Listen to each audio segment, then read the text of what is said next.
High, সকালবেলাতে একটু দেরি করে ঘুম থেকে উঠেছিলাম। আর ঘুম ভাঙছিল না বলে কিছুক্ষণ বিছানায় এভাবেই বসেছিলাম। আর এরই মধ্যে মা বেরিয়ে যাচ্ছিল, তো আমি গিয়ে গেটটা লাগিয়ে আসলাম। আর আকাশটা দেখতে এতই সুন্দর লাগছিল যে আমি একটা ক্লিপ না নিয়ে পারলাম না।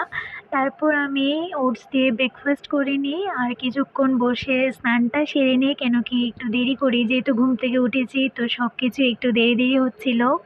তো তারপর স্নান সেরে আমি একটু স্কিন কেয়ার করে নিই আর বসে একটু জল খাচ্ছিলাম। আমি না জল ভরে রাখি কিন্তু জল খেতে ভুলে যাই। তো মনে করে একটু জল খাচ্ছিলাম। আর তারপরে না স্নান করার পরে আমার একটু খিদে পেয়ে যায়।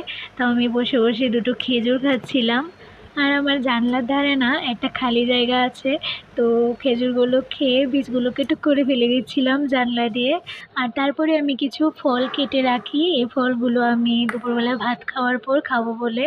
আর আমার না ফ্রিজে ঠান্ডা করে ফল খেতে ভীষণ ভালো লাগে। তো দুপুরবেলায় খাওয়ার পর আমি ঠান্ডা ঠান্ডা ফলগুলো খাচ্ছিলাম। তো বিকেলবেলায় ছাদে গিয়ে কাপড়গুলো তুলে আনি। আর আমাদের যেহেতু ওষুধ চলছে, তো আমাদের সন্ধে পুজো তো নেই, কিন্তু সন্ধেবেলার দিকে ঠাকুরকে একটু ধূপ দেখায় আর পুরো ঘরে একটু ধূপ দেখিয়ে নিই। কেন কি না হলে ভালো লাগে না, তাই বাইরে থেকেই ধূপ দেখিয়ে নিই, ঠাকুর ঘরে আর যায় না। তো কিছুক্ষণ পর মা চলে আসে আর আসার সময় আমার জন্য একটা চপ নিয়ে আসে। তো আজকের ব্লগটা আমি এখানেই শেষ করছি। বাই।